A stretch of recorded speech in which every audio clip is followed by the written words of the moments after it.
Nesse capítulo 5, nós verificamos em perspectiva histórica as diferentes justificações do Estado.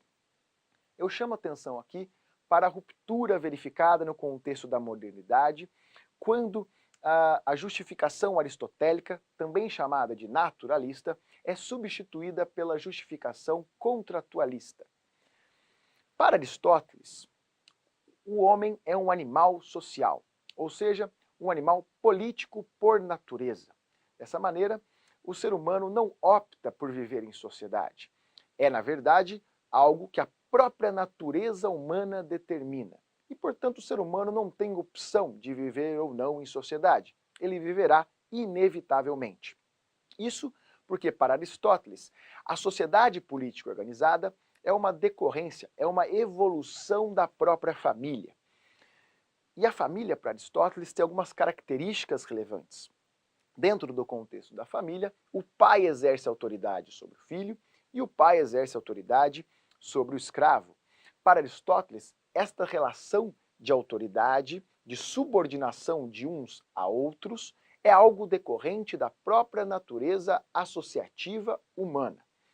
A partir da família, portanto, nós caminharíamos para um conjunto de famílias e, posteriormente, para a sociedade política organizada.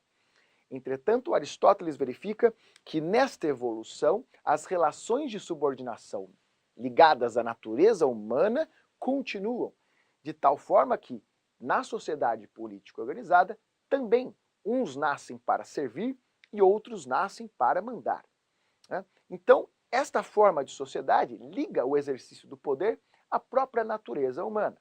E ela durou por diversos séculos, aproximadamente por 2 milênios.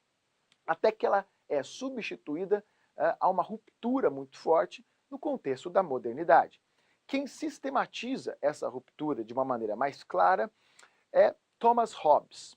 No seu livro Leviatã, Hobbes sistematiza o contratualismo, uma teoria de justificação do Estado moderno que vai romper com a lógica aristotélica.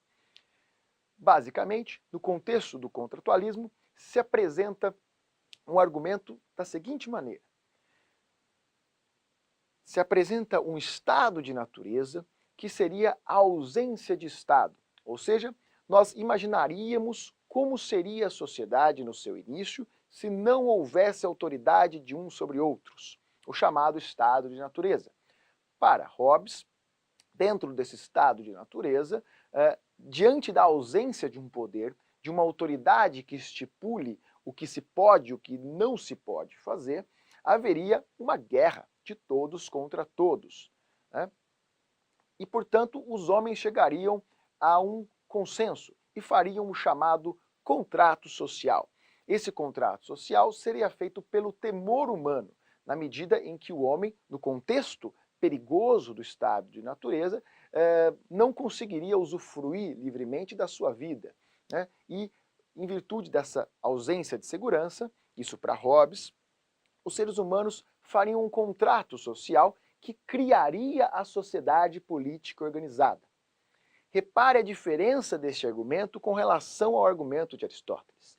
Para Aristóteles, o ser humano não tem opção de viver ou não em sociedade. Ele vive porque é uma decorrência de sua própria natureza gregária, associativa.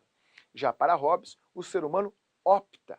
Livre que é, o ser humano escolhe viver diante de um Estado, escolhe obedecer o Estado e não o obedece por natureza. Aqui encontra-se uma ruptura fundamental para compreender algo que é o contratualismo, que irá se desenvolver no contexto da modernidade e será o principal fundamento do regime democrático moderno. É isso. Muito obrigado e até o próximo vídeo.